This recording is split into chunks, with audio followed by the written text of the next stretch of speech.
السلام علیکم ورحمۃ اللہ وبرکاتہ۔ آج کے خطبے کا عنوان ہے عید الاضحیٰ کے بعد۔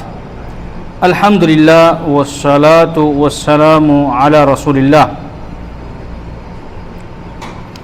اما بعد، یقیناً تمام تعریفیں اللہ کے لیے ہیں جس نے واضح آیات نازل کی۔ وہ اپنے بندوں کی توبہ قبول کرتا ہے اور ان کے گناہوں کو معاف کرتا ہے۔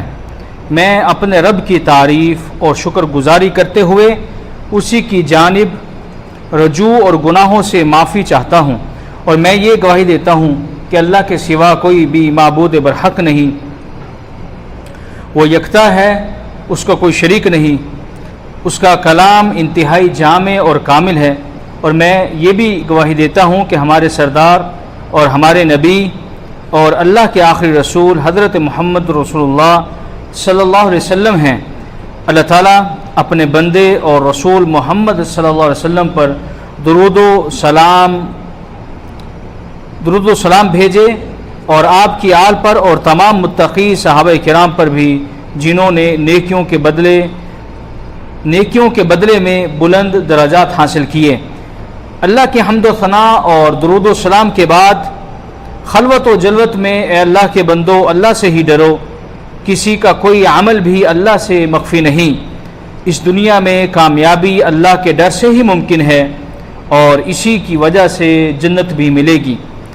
اے اللہ کے بندو، کیا تم جانتے ہو کہ انسان کی زندگی کا بہترین منظر اطاعت گزاری پر استقامت رکھتے ہوئے حرام کاموں سے بچنا ہے؟ اسی لیے مکلف کی کامیابی کا راز نیکی کے بعد پھر نیکی کرنا اور گناہ سے پناہ مانگنا ہے۔ اے اللہ کے بندو، جناب ابراہیم علیہ السلام نے اللہ تعالیٰ کے گھر کی تعمیر کرنے کے بعد، بیت اللہ کی تعمیر کرنے کے بعد فرمایا، اے رب ہمارے، میں نے اپنی کچھ اولاد ایسے میدان میں بسائی ہے جہاں کھیتی نہیں، تیرے عزت والے گھر کے پاس۔ اے رب ہمارے، تاکہ نہ وہ نماز کو قائم رکھیں، پھر کچھ لوگوں کے دل ان کی طرف مائل کر دے اور انہیں میووں کی روزی دے تاکہ وہ تیرا شکر ادا کریں۔ اسی طرح اللہ تعالیٰ نے بھی ارشاد فرمایا، اور ہم نے تمہارے لیے قربانی کے اونٹ کو اللہ کی نشانیوں میں سے بنایا ہے، تمہارے لیے ان میں فائدے بھی ہیں، پھر ان اونٹوں پر انہیں کھڑا کر کے اللہ کا نام لو، یعنی نہر کرو، پھر جب وہ کسی پہلو پر گر پڑیں تو ان میں سے خود کھاؤ، اور صبر سے بیٹھنے والے اور سائل کو بھی کھلاؤ، یعنی سوال کرنے والے کو۔ اللہ نے انہیں تمہارے لیے ایسا مسخر کر دیا ہے تاکہ تم اسی کا شکر ادا کرو۔ اسی طرح رسول اللہ صلی اللہ علیہ وسلم نے حضرت معاذ رضی اللہ تعالیٰ عنہ کو وصیت فرمائی۔ آپ صلی اللہ علیہ وسلم نے فرمایا، اے معاذ، قسم اللہ کی مجھے تم سے محبت ہے۔ اے معاذ، میں تمہیں وصیت کرتا ہوں کہ کسی نماز کے بعد یہ دعا ہرگز ترک مت کرنا، اللہم اعنی علی ذکرک و شکرک و حسن عبادتک۔ اے اللہ، اپنا ذکر کرنے، شکر کرنے اور بہتر انداز میں اپنی عبادت کرنے میں میری مدد فرما۔ شیخ الاسلام امام ابن تیمیہ رحمہ اللہ فرماتے ہیں کہ کوئی بھی عبادت کرنے کے بعد اس دعا کو دہرانا افضل ترین عبادت ہے، اللہم اعنی علی ذکرک و شکرک و حسن عبادتک۔ اے اللہ کے بندو، اللہ عز و جل کا فرمان ہے، اور اللہ کا شکر کرو اگر تم صرف اسی کی عبادت کرتے ہو۔ چنانچہ اس آیت سے پتہ چلا کہ کما حقہ ہو عبادت صرف شکر گزار بندے ہی کرتے ہیں۔ ایک اور مقام پر اللہ تعالیٰ ارشاد فرماتے ہیں، میرا شکر کرو اور میری ناشکری مت کرو۔ ایک اور مقام پر اللہ تعالیٰ ارشاد فرماتے ہیں، اور جب تمہارے رب نے صاف اعلان کر دیا کہ بے شک اگر تم شکر کرو گے تو میں ضرور بضرور تمہیں زیادہ دوں گا، اور اگر تم ناشکری کرو گے تو بلا شبہ میرا عذاب یقیناً بہت سخت ہے۔ اسی طرح ایک اور مقام پر اللہ تعالیٰ ارشاد فرماتے ہیں، اور بہت تھوڑے بندے اور بہت تھوڑے میرے بندوں میں سے ایسے لوگ ہیں جو میرا شکر ادا کرتے ہیں۔ اے اللہ کے بندو، شکر بندے کی طرف سے اللہ تعالیٰ کے احسانات کا اعتراف، نیز جان و مال اور اہل و عیال میں دنیا و آخرت کے خیر اور بھلائیوں کا اقرار ہے۔ شکر اس بات کی دلیل ہے کہ بندہ اپنے رب سے راضی ہے۔ شکر دل کی زندگی اور حیات ہے، نیز شکر کے ذریعے موجود نعمت کو محفوظ اور مفقود نعمت کو حاصل کیا جا سکتا ہے۔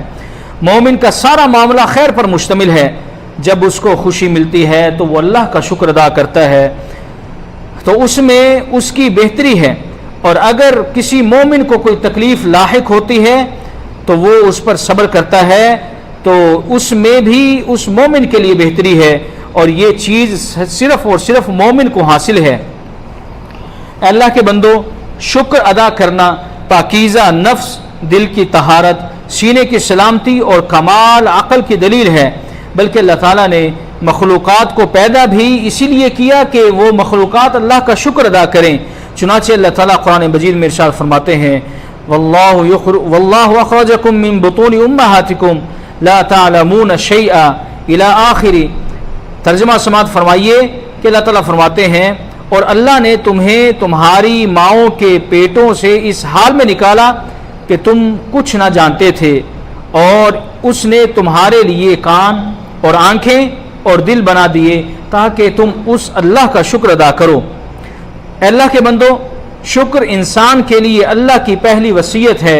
چنانچہ اللہ تعالیٰ قرآن مجید میں ارشاد فرماتے ہیں، اور ہم نے انسان کو اس کے ماں باپ کے بارے میں تاکیدی حکم دیا۔ اس کی ماں نے کمزوری پر کمزوری کی حالت میں اسے اٹھائے رکھا، اور اس کا دودھ چھڑانا 2 سال میں ہے کہ میرا شکر کر اور اپنے ماں باپ کا بھی شکر کر، کیونکہ تو نے میری طرف ہی لوٹ کر آنا ہے۔ اللہ تعالیٰ نے بتایا کہ اس کی رضا اس کی شکر گزاری میں ہے۔ چنانچہ ایک مقام پر اللہ تعالیٰ ارشاد فرماتے ہیں، اور اگر تم شکر کرو تو وہ اسے تمہارے لیے پسند کرے گا۔ اے مسلمانوں، صحت و بیماری ہو یا جوانی و بڑھاپا، تنگ دستی و کشادگی ہو یا مشغولیت و فراغت، اسی طرح خوشحالی یا تنگ حالی ہو، بیداری ہو یا نیند ہو، سفر پہ ہوں یا حضر پہ ہوں یا اجتماعی یا انفرادی حالت میں ہوں، نیز یہ کہ کھڑے بیٹھے اور پہلو کے بل، ہر حالت میں انسان پر اللہ کا شکر کرنا واجب ہے۔ اما عائشہ رضی اللہ تعالیٰ عنہ فرماتی ہیں کہ میں نے نبی کریم صلی اللہ علیہ وسلم سے عرض کیا کہ آپ تو اللہ کے آخری رسول ہیں، اللہ تعالیٰ نے آپ کے گزشتہ اور پیوستہ تمام گناہوں کو معاف کر دیا ہے، پھر آپ رات کو اتنا قیام کیوں کرتے ہیں کہ جس قیام کی وجہ سے آپ کے پاؤں سوج جاتے ہیں؟ نبی کریم صلی اللہ علیہ وسلم نے جواب دیا اما عائشہ رضی اللہ تعالیٰ عنہ کو کہ دیکھو اللہ نے مجھ پر کتنی نعمتیں نشاور کی ہیں، میں پھر اس کا شکر گزار بندہ کیوں نہ بن جاؤں۔ حضرت ابو درداء رضی اللہ تعالیٰ عنہ فرماتے ہیں کہ کم علم شخص صرف کھانے پینے کو اپنے اوپر اللہ کی نعمت سمجھتا ہے، یعنی کم علم شخص جو ہوتا ہے وہ صرف کھانے پینے کو سمجھتا ہے کہ یہ اللہ تعالیٰ کی مجھ پر بہت بڑی نعمت ہے، اس لیے کہ اللہ کی نعمتیں تو دائمی اور اس کی نوازشیں لگاتار ہیں۔ اللہ تعالیٰ کا فرمان ہے، اور جو کچھ بھی تم نے اللہ سے مانگا وہ اس نے تمہیں عطا کر دیا، اور اگر اللہ کی نعمتیں گننا چاہو تو کبھی ان کا حساب نہ رکھ سکو گے، انسان تو ہے ہی بے انصاف اور ناشکرا۔ اللہ تعالیٰ ایک اور مقام پر ارشاد فرماتے ہیں، کیا تم نے نہیں دیکھا کہ اللہ نے جو کچھ آسمانوں میں اور جو زمین میں ہے تمہاری خاطر مسخر کر دیا ہے، اور تم پر اپنی کھلی اور چھپی نعمتیں پوری کر دی ہیں۔ اس لیے اللہ کے بندو، ان نعمتوں کو ملنے کے بعد اللہ کا ہمیشہ شکر ادا کرتے رہو، اللہ کا شکر بجا لاؤ۔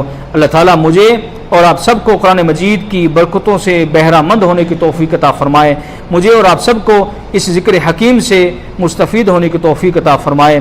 سبحان ربک رب العزت عما یصفون وسلام علی المرسلین والحمد للہ رب العالمین۔